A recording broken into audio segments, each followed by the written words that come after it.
El espejo en el espejo, por Michael Ende. El testigo declara que se habría encontrado de noche en una pradera, probablemente un claro del bosque, pues estaba rodeado de altos árboles, aunque, debido a la reinante oscuridad, no había podido asegurarlo con rotundidad.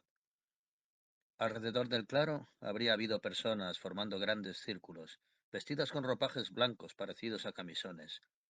Algunas de aquellas personas habrían portado en sus manos antorchas, el resto guadañas, azadas y hachas. Después de un largo y expectante silencio, una voz poderosa habría finalmente dado la orden. A aquellos que portan luces, matadlos. Acto seguido, los armados habrían atacado en silencio a los portadores de antorchas, los cuales no habrían hecho amago de huir ni de defenderse, sino que igualmente en silencio habrían permanecido quietos. Una cruel matanza habría comenzado, pero no se habría oído nada, ni de cerca ni de lejos, más allá de una y otra vez, el ruido horroroso y sordo que las hachas y azadas provocaban al penetrar en los cuerpos de los indefensos. Una tras otra se habrían apagado las antorchas con la sangre de sus portadores y se habría extendido la oscuridad. Poco después se habría levantado un intenso viento que habría disuelto la negra capa de nubes que ocultaba el mortecino cielo del amanecer. El gran claro habría quedado cubierto de cuerpos. La misma poderosa voz que habría dado la orden para matar a los portadores de antorchas habría exhortado a los asesinos a impregnar sus ropas con la sangre de los asesinados. También a él, al testigo, le habría llegado dicho mandato, pero expone no poderse ya acordar de si lo cumplió o no. Al menos aún recuerda haber estado al final completamente solo, quizá como último superviviente, entre todos los asesinados. Al mismo tiempo habría notado cómo sus ropas de abajo arriba se volvían cada vez más mojadas, rojas y pesadas por la sangre. Entonces, entre el silbar del viento, habría, como si se tratase de rachas de viento, percibido otra voz, lastimosamente ahogada, que habría gemido algo como ¡Ua! ¡Ua! Aunque él estaría casi seguro de que no habrían sido esas palabras, sino más bien mirad, mirad. A continuación, habría mirado al cielo y divisado una cuerda en la oscuridad, la cual habría estado extendida sobre todo el claro, y de la cual habría colgado una figura humana en posición de crucificado. Añade el testigo que no podría decir con seguridad si dicha figura solamente estaba atada a una cuerda o si se trataba de dos cuerdas separadas, atadas respectivamente a las muñecas izquierda y derecha de la figura, de modo que la propia figura fuese el elemento de unión. Para confirmar esto último, asegura el testigo, habría estado demasiado oscuro. El ángel, pálido como el mármol, estaba sentado entre los oyentes como testigo del juicio en la sala de audiencias. Había tomado asiento en la primera fila, a la derecha, bajo la gran ventana. Sus enormes alas se elevaban hacia atrás por encima del respaldo de su asiento y ocupaban incluso los dos asientos inmediatamente anteriores, ya que era, como poco, dos cabezas más alto que el resto de los oyentes, le impedía a muchos la visión, aunque nadie se quejaba de ello. Nadie parecía reparar en él. Al contrario, una mujer muy gruesa, de rostro ocre, se apoyaba roncando una y otra vez en él como si fuese una columna. A pesar de que su incómoda situación le suponía sin duda un suplicio, su severo rostro de estatua no mostraba ninguna emoción. Estaba sentado derecho e inmóvil. Todo en él parecía hecho de piedra blanca. En conjunto tenía el aspecto de una gran estatua de cementerio. Solo sus ojos negros, como el cosmos, observaban con sereno recogimiento todo lo que sucedía. La sala donde se celebraba el juicio era muy grande. Las filas de asientos ascendían en semicírculo hacia atrás y desaparecían arriba en una incierta penumbra. Llenaba el ambiente un leve murmullo de muchas voces, toses, susurros. Las filas estaban totalmente abarrotadas y los rostros del gentío, incontables manchas blancas, se mecían sin cesar de un lado a otro como un mar de juncos al viento. En lugar de la mesa del tribunal había erigido en el frente de la sala un andamio de tablones de unos 4 metros de altura. Una escalera de tablas clavadas, unas a otras, conducía a una plataforma sin baranda, en la cual solamente había una pequeña mesa y tras ella una silla. A la derecha e izquierda de dicho andamio, aunque ligeramente sobresaliendo hacia adelante, se elevaban dos torres estrechas de tablones igualmente construidas sin mucha dedicación, las cuales acababan en púlpitos para oradores. Entre aquellas torres discurría como pieza de unión un banco de madera largo y bajo.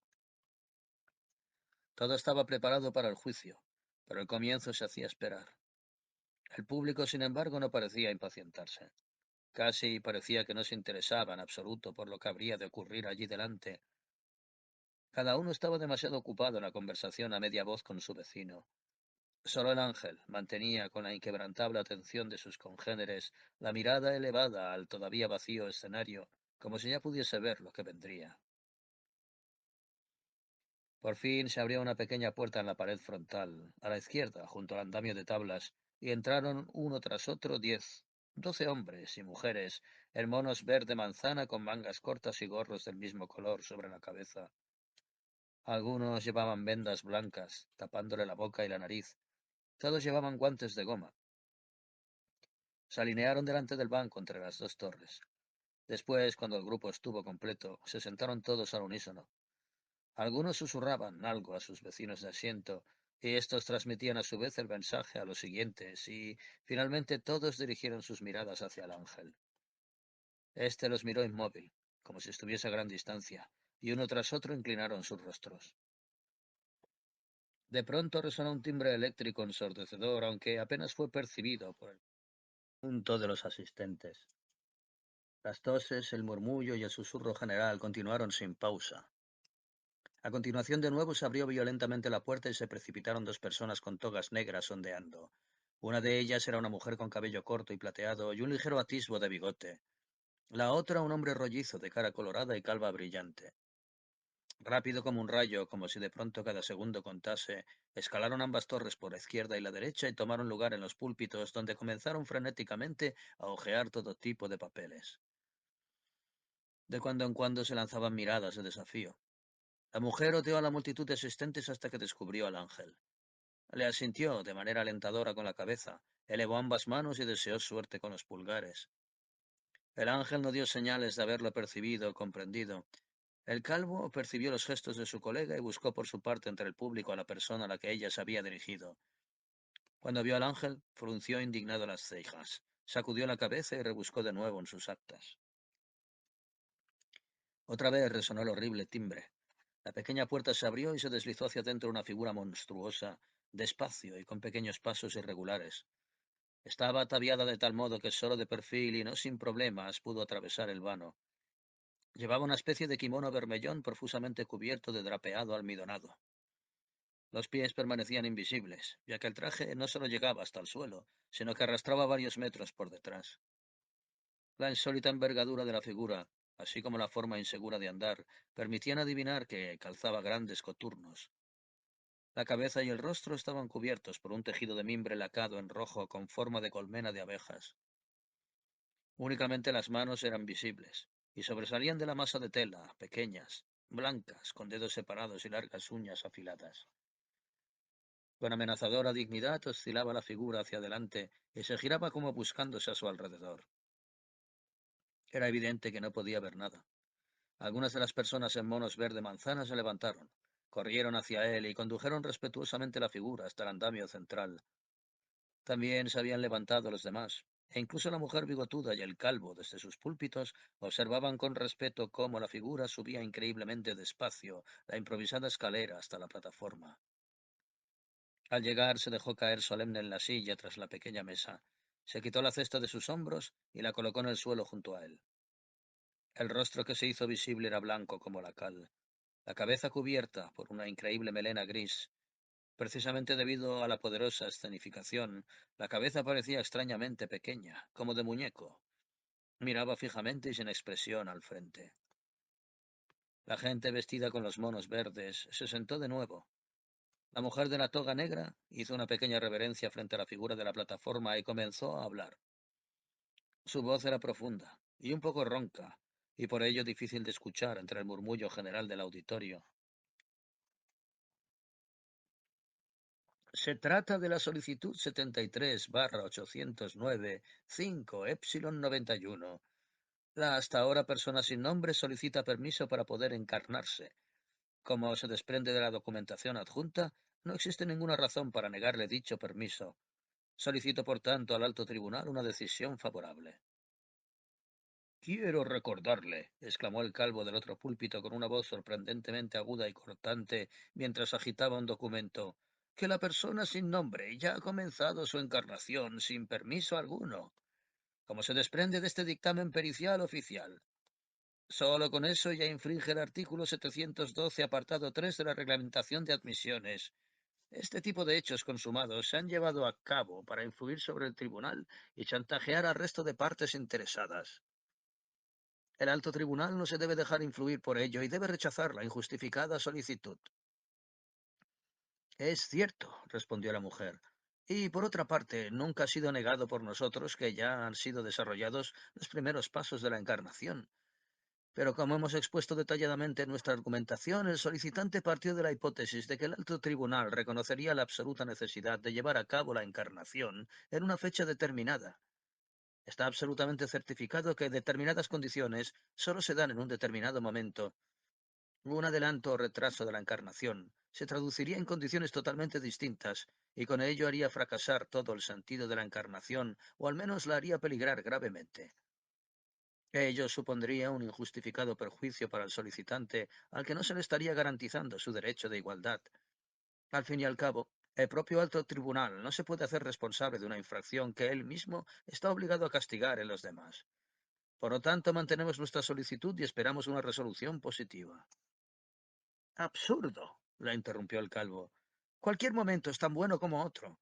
De otro modo, una ventaja o perjuicio para todos los solicitantes sería, por así decirlo, algo natural. Las condiciones de las que habla mi apreciada colega están sin duda presentes, pero no es posible reconocer nunca de antemano su valor positivo o negativo para el que se está encarnando.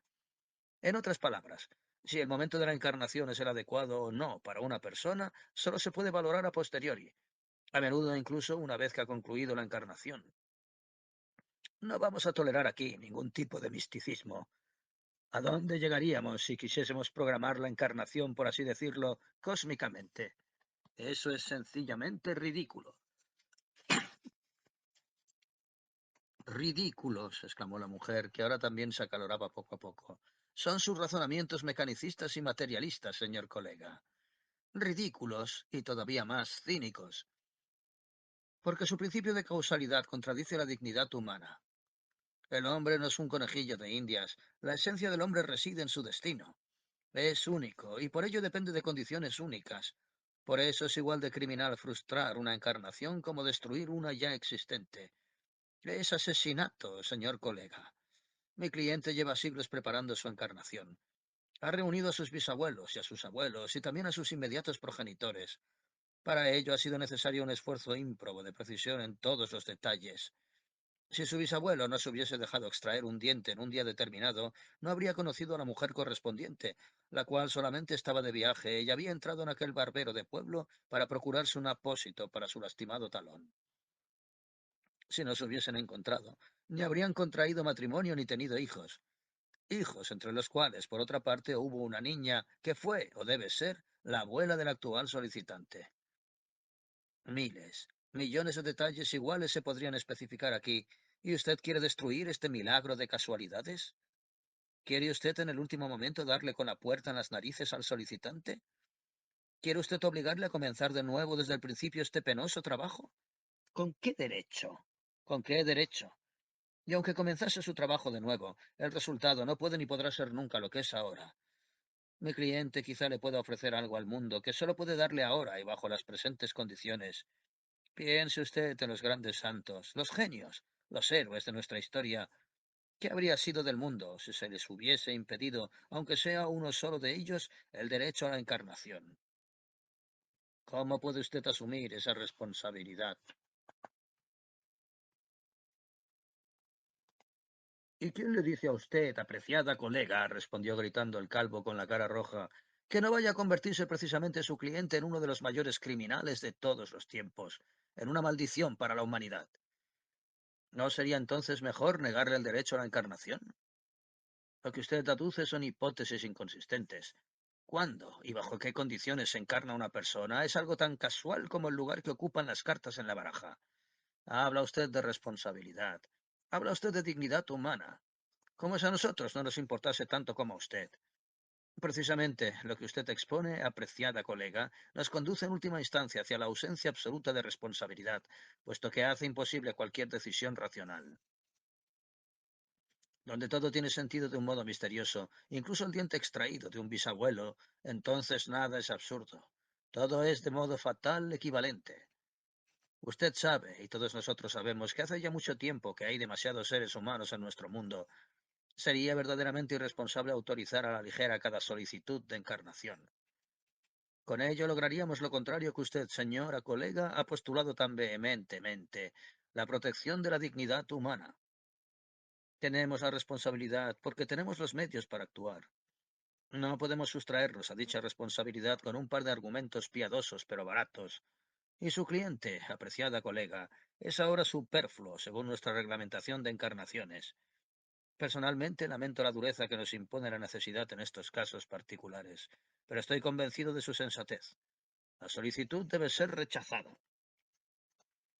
En ese momento fue interrumpida la intervención de ambos oradores por un nuevo resonar del timbre eléctrico. Ambos se enmudecieron y rebuscaron con rostros furiosos en sus documentos al mismo tiempo que dirigían hacia abajo miradas de preocupación a la gente en mono verde manzana. Estos discutían en voz baja, asentían, gesticulaban y agitaban las cabezas. Finalmente eligieron uno entre ellos, un hombre joven que ahora se incorporó despacio y se quedó en pie allí con la cabeza agachada y los brazos colgando como un condenado.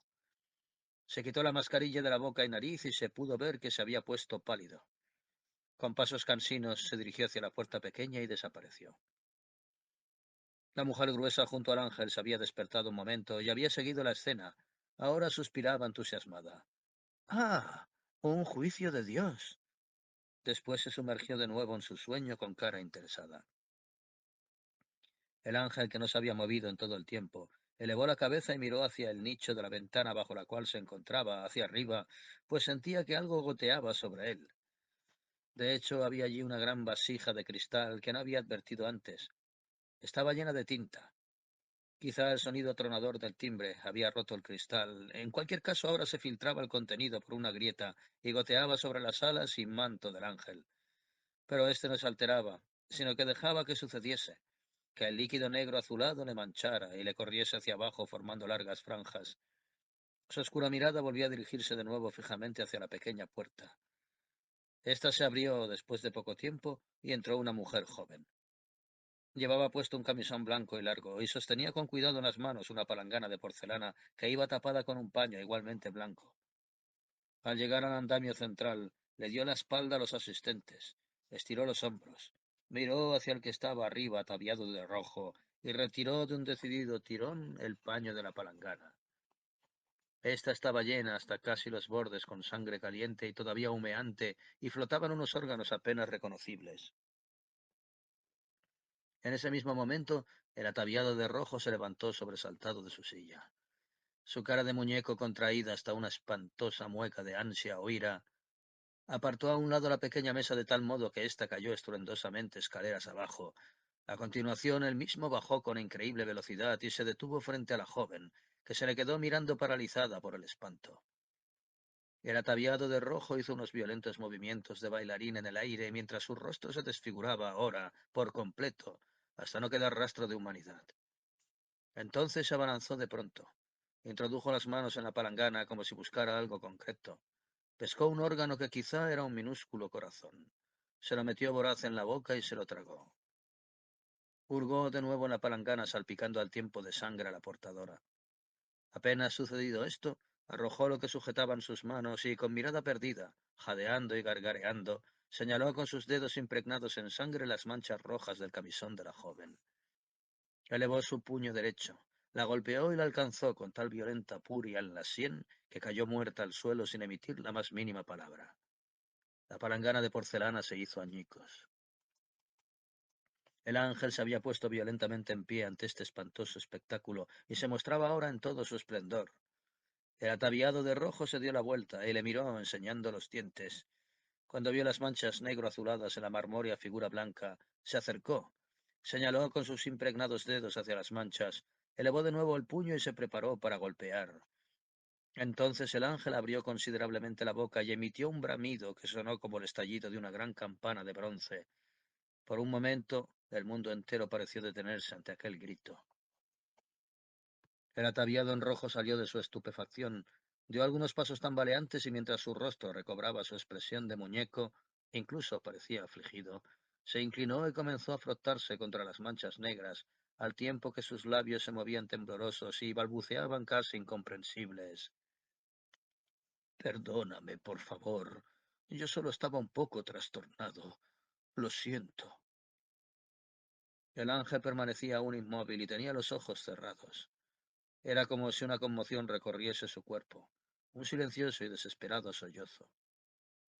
Cuando volvió a abrir los ojos, vio en el suelo al ataviado en rojo, agachado junto al cadáver de la joven, acariciando cariñosamente su rostro.